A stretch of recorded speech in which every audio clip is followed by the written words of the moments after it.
Assalamualaikum warahmatullahi wabarakatuh.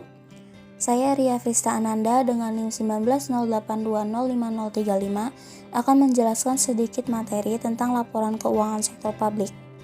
Langsung saja, yang pertama ada pengertian.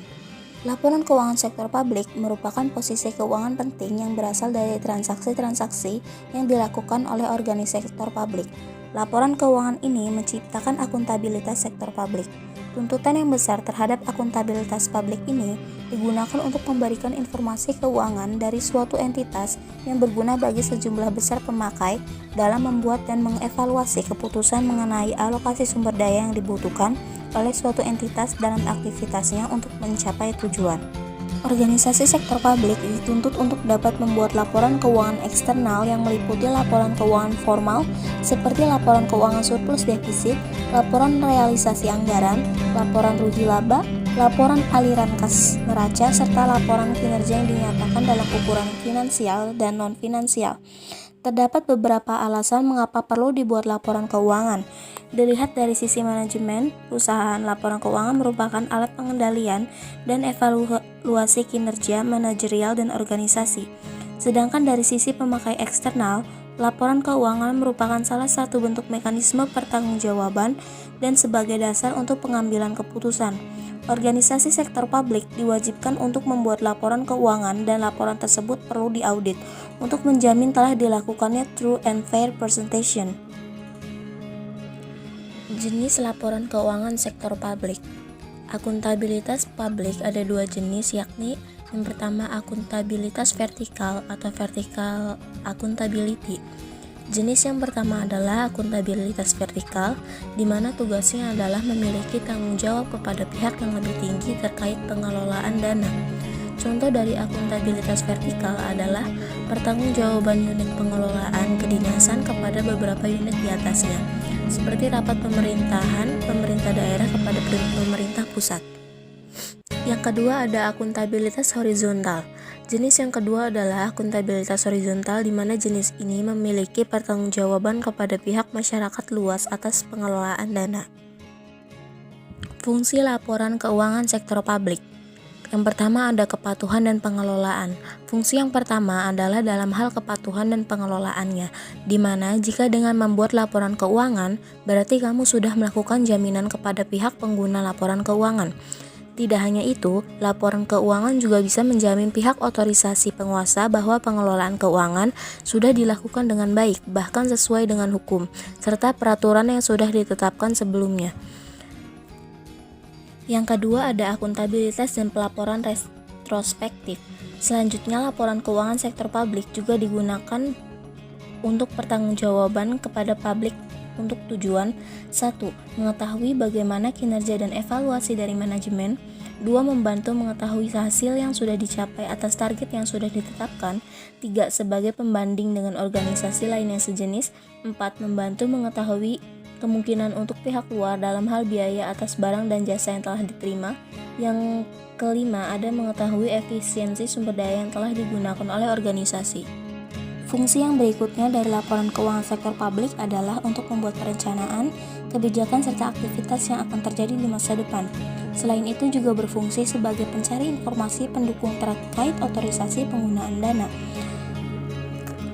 Selanjutnya ada kelangsungan organisasi. Fungsi yang keempat dari laporan keuangan sektor publik adalah untuk mengetahui secara langsung terkait organisasi apakah organisasi ini masih mampu dalam hal menyediakan barang dan jasa atau tidak. Hubungan dengan masyarakat. Fungsi berikutnya dari laporan keuangan adalah berfungsi untuk memberikan kesempatan kepada para organisasi agar mereka bisa berkomunikasi dengan publik. Bahkan mereka juga bisa berkomunikasi dengan pihak-pihak lain seperti yang memiliki kepentingan atas prestasi yang telah didapatkan. Selanjutnya adalah sumber fakta dan gambaran.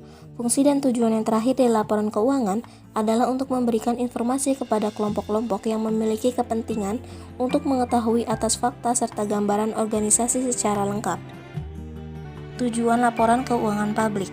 Selain fungsi, laporan keuangan sektor publik juga memiliki tujuan diantaranya adalah 1. Memahami kinerja dan evaluasi manajemen.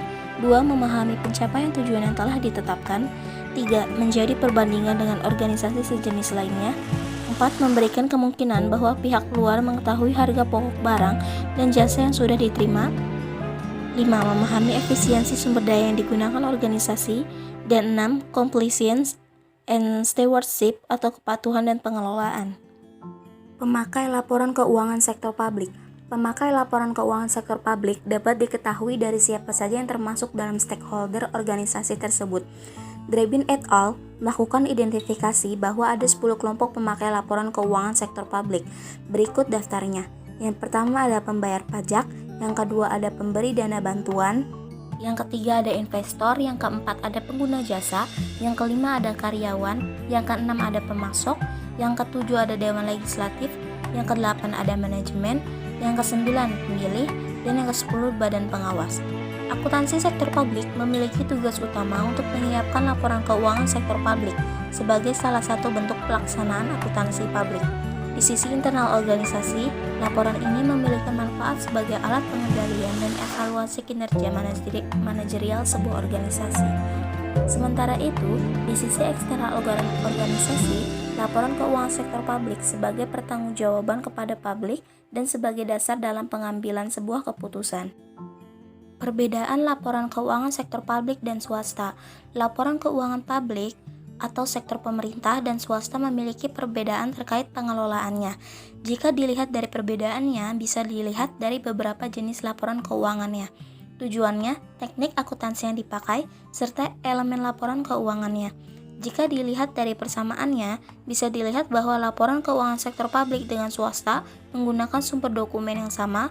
Selain itu juga sama-sama memiliki peran yang berhubungan dengan masyarakat. Perbedaan tersebut antara lain: A. Laporan keuangan sektor publik 1. Berfokus pada finansial dan politik. 2. Berfokus pada bagian organisasi. Yang ketiga, melihat ke masa depan secara detail. Keempat, kinerja diukur secara finansial dan non-finansial. Yang kelima, mempertanggungjawabkan kepada parlemen dan masyarakat luas. Yang keenam, laporan diperiksa oleh Treasury. Yang ketujuh, pelaporan ditentukan oleh Departemen Keuangan. Dan kedelapan ada Cash Accounting. Selanjutnya ada laporan keuangan sektor swasta, yang mana berfokus pada finansial. 2. Berfokus pada organisasi secara keseluruhan. Yang ketiga, tidak dapat melihat masa depan secara detail. Yang keempat, sebagian besar kinerja diukur secara finansial.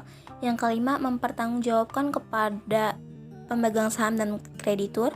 Yang keenam, laporan keuangan diperiksa oleh auditor independen. Yang ketujuh, peraturan pelaporan ditentukan oleh Undang-Undang Standar Akuntansi, Pasar Modal, dan Praktik Akuntansi. Yang ke-8 ada accrual accounting. Dampak laporan keuangan yang buruk. Dampak jika laporan keuangan organisasi sektor publik buruk, maka akan menyebabkan 1. Kepercayaan masyarakat kepada pengelola dana publik atau pemerintah akan menurun. 2. Penanam modal atau investor tidak berani menanamkan modalnya lagi. Yang ketiga, para donatur atau penyumbang dana akan mengurangi atau menghentikan bantuannya. Yang keempat, mempengaruhi pengambilan keputusan. Yang kelima, laporan keuangan tidak dapat untuk mengukur kinerja. Dan yang terakhir, laporan keuangan tidak dapat diaudit. Bentuk-bentuk laporan keuangan. A. Laporan arus kas adalah laporan yang menggambarkan perubahan posisi kas dalam suatu periode akuntansi. Pada laporan ini, perubahan akan dilihat dari kegiatan operasi, pendanaan, dan investasi. Terdapat dua metode dalam menyajikan arus kas, yaitu metode langsung dan metode tidak langsung. Pada metode langsung, pemisahannya dilakukan 2 kali sebab pemisahannya masih mewajibkan untuk menentukan dan melaporkan jumlah yang sama untuk arus kas neto dan aktivitas operasi secara tidak langsung.